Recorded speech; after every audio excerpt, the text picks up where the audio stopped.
கொண்டாட்டங்களுக்கு பெயர் பெற்ற புதுச்சேரியில் தீபாவளியை முன்னிட்டு கடை வீதிகளில் மக்கள் கூட்டம் அலைமோதி வருகிறது. இது தொடர்பான தகவல்களோடு நமது செய்தியாளர் மகாராஜ பாண்டி இணைகிறார். மகாராஜ பாண்டி, புதுச்சேரி கொண்டாட்டத்திற்கு பெயர் போனது.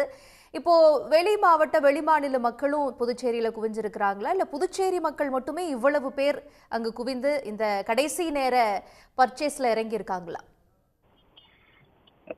நிச்சயமாக புதுச்சேரி மக்கள் மட்டும் அல்லாமல் புதுச்சேரியை சுற்றி உள்ள தமிழக பகுதியை சேர்ந்த ஏராளமான பொதுமக்கள் கடைசி கட்ட தீபாவளி பர்ச்சேசிங் செய்வதற்காக புதுச்சேரி கடைவீதிகளில் குவிந்திருப்பதால் கூட்டம் அலைமோதி வருகிறது. அதைத்தான் தற்போது நம்ம நேரடியாக பார்த்து வருகிறோம்.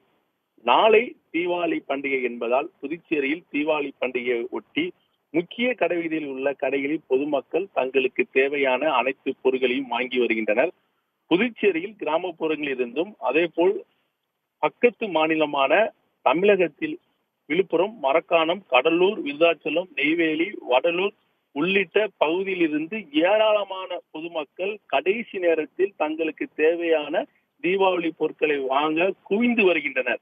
இதனால் நகர பகுதியில் வணிக நிறுவனங்கள் அதிகமாக இருக்கும் நேரு வீதி, அதே போல் காந்தி வீதி, அண்ணா சாலை உள்ளிட்ட பகுதியில் மட்டுமல்லாமல் சண்டே மார்க்கெட் என்று சொல்லக்கூடிய காந்தி வீதியிலும் தற்போது கூட்டம் அதிகமாக தான் இருக்கிறது. இதற்கு என்ன காரணம் என்று பார்த்தால், ஒரே இடத்தில் அனைத்து பொருட்களும் குறைந்த விலையில் கிடைப்பதால் பொதுமக்கள் தங்களுக்கு தேவையான பொருட்களை வாங்க இந்த பகுதியில், அதாவது நகர பகுதியில் குவிந்திருப்பதால் முழுக்க மனித தலைகளாக தான் நகர பகுதியில் காணப்படுகிறது. மக்களின் பாதுகாப்பு கருதியும் சிரமமின்றி பொருட்களை வாங்கி செல்ல புதுச்சேரியில் நேரு வீதி, அண்ணா சாலை மற்றும் காந்தி வீதியில் வாகனங்கள் செல்ல தடை விதிக்கப்பட்டிருக்கிறது. அதே போல் காந்தி வீதி, நேரு வீதி சந்திப்பு உள்ளிட்ட முக்கிய சந்திப்புகளில் கண்காணிப்பு கோபுரம் அமைத்தும் சிசிடிவி கேமராக்களை பொருத்தியும் பாதுகாப்பு மற்றும் கண்காணிப்பு பணியில் போலீசார் ஈடுபட்டுள்ளனர். கூட்ட நெரிசலை பயன்படுத்தி திருட்டு, வழிபறி சம்பவங்களை தடுக்க போலீசார் தீவிர கண்காணிப்பில் ஈடுபட்டுள்ளனர்.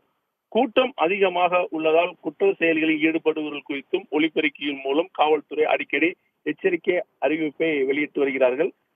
இதே போல் இந்த கூட்டம், அதாவது சரியாக இன்று மதியம் 12 மணியிலிருந்து இரவு 2 மணி வரை கூட்டம் இருப்பதாக போலீசார் தெரிவித்திருக்கிறார்கள்.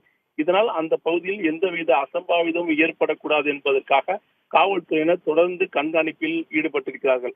அதாவது புதுச்சேரியில் தீபாவளி பண்டிகை கொண்டாடுவதற்காக புதுச்சேரி மக்கள் மட்டுமல்லாமல் அண்டை பகுதியான தமிழகத்தை சேர்ந்த பொதுமக்களும் இறுதிக்கட்ட தீபாவளி பொருட்களை வாங்குவதற்காக குவிந்திருப்பதால் புதுச்சேரி நகரம் முழுவதுமே போக்குவரத்து நெரிசல் கடுமையாக காணப்படுகிறது. மேலும் இந்த பகுதியில் சுமார் 100க்கும் மேற்பட்ட போலீசார் கடை வீதிகளில் பாதுகாப்பு பணியில் மட்டுமல்லாமல் தீவிர ரோந்து பணியிலும் ஈடுபட்டிருக்கிறார்கள். விவரங்களுக்கு நன்றி மகாராஜ பாண்டி. உடனுக்குடன் செய்திகளை தெரிந்து கொள்ள சன் நியூஸ் பெல் ஐகானை கிளிக் பண்ணுங்க.